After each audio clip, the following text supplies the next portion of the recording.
पिछले 10 दिनों से मार्केट में नेगेटिव ट्रेंड कंटिन्यू। 3 तारीख को जो टॉप लगाया था वहाँ से 500 पॉइंट निफ्टी नीचे है, यानी 2% के आसपास निफ्टी नीचे।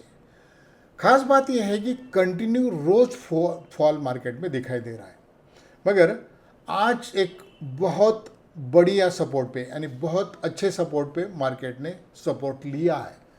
बैंक निफ्टी ने तो नीचे से बहुत अच्छा सपोर्ट लेके नियर अबाउट 250 पौने 300 पॉइंट बैंक निफ्टी पॉजिटिव रहा था, मगर आखिर के यानी जो 15 मिनट का जो आखिर का सेशन होता है क्लोजिंग का, उसमें वो सारा गेन गवा दिया और क्लोजिंग पे 80 पॉइंट के आसपास निफ्टी भी नेगेटिव क्लोज हुआ है। क्या चाल हो सकती है कल के लिए? कौन से सेक्टर्स ठीक ठाक लगते हैं, इन्वेस्ट कौन से सेक्टर्स में करने चाहिए, और डे चार्ट्स पे और इंट्राडे के चार्ट्स पे मार्केट कैसा दिख रहा है, और क्या कल के लिए मूव हो सकती है, इसके ऊपर हम चर्चा करेंगे। मित्रों, आज 17 अगस्त है, दिन सोमवार का है, पहला दिन है वीक का, और मेरा नाम है राजेंद्र सूर्यवंशी। मैं सेबी रजिस्टर्ड रिसर्च एनालिस्ट हूँ। 10 दिन का फॉल हम कंटिन्यू देख रहे हैं। उसकी वजह एक ही था, क्रूड। ईरान यूएस वार के बीच में जो क्रूड में जो बवाल उठा है, क्रूड के प्राइस में जो उछाल देखा है हमने, उस वजह से मार्केट में करेक्शन दिख रहा है। करेक्शन नॉर्मल करेक्शन है। 10 दिन में 500 पॉइंट यानी रोज का 50 पॉइंट का एवरेज आया है। ज़्यादा करेक्शन बड़ा नहीं हुआ है, मगर आज 30 एक्सपोनेंशियल मूविंग एवरेज के ऊपर निफ्टी क्लोज हुआ है। क्लोज होते होते नीचे से जो रिकवरी आई है वो भी अच्छी खासी रिकवरी आई है। 100 पॉइंट से ज़्यादा की रिकवरी नीचे से निफ्टी में आई है। आपको इंट्राडे का चार्ट्स पहले दिखा देता हूं और फिर आपको पता चलेगा कि इंट्राडे में जो सैटरडे को मैंने जो लेवल दिए थे वो किस तरह से वर्कआउट हुए। सैटरडे का जो प्रिडिक्शन मैं देता हूं मित्रों, आप सभी जानते हैं, अगर नहीं जानते तो इसी चैनल पे देख लीजिए कि सैटरडे का वीडियो है। देखिए, ये सपोर्ट मैंने बताया था 57,145 का। ये बैंक निफ्टी का सपोर्ट देखिए, डॉट यानी डॉट लिया है और वहाँ से बैंक निफ्टी रिवर्स हुआ है, यानी पॉजिटिव हुआ था और पॉजिटिव ही क्लोज हुआ है, मगर 250 पौने 300 पॉइंट ऊपर से गेन उसने आखिरी जो 15 मिनट का कैंडल है, 3:30 में ये कैंडल एक साथ लगा और नियर अबाउट 250 पॉइंट के आसपास ये नेगेटिव साइड में कैंडल लगी थी। अब निफ्टी का भी चार्ट देख लीजिए। निफ्टी का जो सपोर्ट 24,270 का दिया था मित्रों, ये 24,270 का सैटरडे के प्रिडिक्शन में, तो उसके आसपास से बाउंस हुआ है। डॉट नहीं, उसके नीचे आके मार्केट बाउंस है, मगर वो सपोर्ट होल्ड किया है। डे चार्ट्स के हिसाब से जो मुझे एक अच्छा संकेत मिल रहा है वो ये है कि 9 EMA और 30 EMA का जो कॉम्बिनेशन होता है वो बहुत ही बढ़िया होता है। तो 30 EMA जो ये 30 EMA का लाइन है, तो देखिए नीचे जाने के बाद ऊपर एग्जैक्टली 30 EMA के आसपास मार्केट क्लोज हुआ है, तो ये साइंस अच्छे हैं। मगर टेक्निकल चार्ट्स को क्या क्रूड भारी पड़ेगा? तो क्रूड अभी 90 के आसपास है। अगर 90 के ऊपर क्रूड जाता है तो ये लेवल टूटेंगे।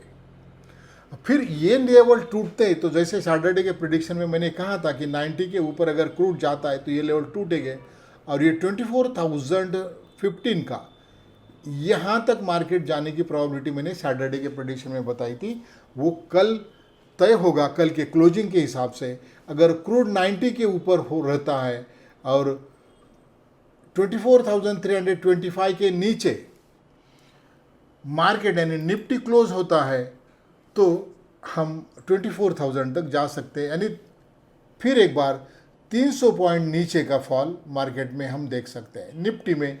और उस हिसाब से 3 टाइम देखा तो 900 से 1000 पॉइंट बैंक निफ्टी में, और सेंसेक्स में भी इतना ही फॉल देख सकते हैं। बैंक निफ्टी का चार्ट्स निफ्टी से थोड़ा सा अलग है, इतना करेक्शन बैंक निफ्टी में नहीं हुआ, मगर सेम है पैरामीटर। जो 30 EMA के ऊपर बैंक निफ्टी ने भी सपोर्ट लिया है। आज के कैंडल 30 EMA के ऊपर क्लोज हुआ है। मैं 30 EMA क्यों बोलता हूँ? मैंने जो टेस्ट किया हुआ मूविंग एवरेज है मित्रों, 30 EMA बहुत ज़्यादा, यानी एक कंफर्म एक सिग्नल देता है सपोर्ट और रेजिस्टेंस का, और मोस्ट प्रोबेबली सपोर्ट के लिए ये मूविंग एवरेज बहुत इस्तेमाल किए जाते हैं, और ये थोड़ा सा एक विश्वसनीय मूविंग एवरेज भी है। तो इसके ऊपर एक क्लोज हुआ है तो हमारे लिए एक अच्छे संकेत है। सेक्टर की बात की जाए मित्रों, रियलिटी सेक्टर्स बहुत अच्छा है। ओबेर है रियलिटी, उसमें आप बाय कर सकते हैं। और मेटल सेक्टर, ये दो सेक्टर्स आज के डेट में पॉजिटिव दिखाई देते। खास करके रियलिटी में इसके आगे 10% तक भी हम रिकवरी देख सकते हैं, यानी एक राइज देख सकते हैं। मेटल सेक्टर्स बहुत बढ़ चुका था, मगर करेक्शन के बाद फिर एक बार पॉजिटिव दिखाई देता है। बाकी सारे सेक्टर्स आज के डेट में निगेटिव है, मगर एक लंबे समय के लिए ओबेरॉय रियलिटी यानी रियलिटी सेक्टर का स्टॉक है, एफएमसीजी के स्टॉक है और कंज्यूमर ड्यूरेबल के स्टॉक्स ये अब रन हो सकते हैं। आगे जाके इन्फ्लेशन का डर भी मार्केट के ऊपर हावी रहेगा, क्योंकि अगर ये कंटिन्यू 90 के आसपास क्रूड रहा तो इन्फ्लेशन बढ़ेगा और आरबीआई रेट हाइक कर सकते हैं। अगर आरबीआई रेट हाइक करती है मित्रों तो डेफिनेटली मार्केट और नीचे जा सकता है। फिलहाल तो अगर कल की बात की जाए तो कल का दिन बहुत इंपॉर्टेंट है। ये सपोर्ट नहीं होल्ड, अगर सपोर्ट नहीं होल्ड होता तो फिर हम 300 पॉइंट का फॉल निफ्टी में और 1000 पॉइंट का फॉल बैंक निफ्टी में देख सकते हैं।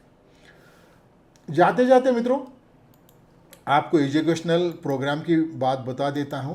अब अगर आप ट्रेडिंग करना चाहते हैं और ठीक से ट्रेडिंग नहीं करते, मुनाफे की ट्रेडिंग आपकी नहीं होती, तो हमारे साथ जुड़िए। बैंक निफ्टी और मिड कैप निफ्टी में हम इंट्राडे के ऑप्शन बाइंग के कॉल देते हैं। बहुत अच्छा इसका परफॉर्मेंस होता है। जितना हम चार्जेस लेते हैं उससे कई गुना हम आपको रिटर्न देने की कोशिश करते हैं। तो आप टेस्ट करिए। अगर खुद नहीं पैसा बनाते तो आप हमसे नाराज़ नहीं होंगे। हमसे अगर जुड़ते हैं तो आपका लाभ ही हो सकता है। एजुकेशनल प्रोग्राम पे उसका नीचे लिंक दिया हुआ है। जो एजुकेशनल है, जो बेसिक टू एडवांस कोर्स मैंने डिज़ाइन किया है, 7 दिन का कोर्स है और बहुत डिटेल में कोर्स है और केवल 500 रुपये फीस है मित्रों। और आज से वो शुरू होने वाला है, तो आज आखिरी दिन है, आप ज्वाइन करिए उसको। शाम को ये आपको कोर्स की लिंक, शाम से कोर्स शुरू होने वाला है। थैंक यू, जय हिंद।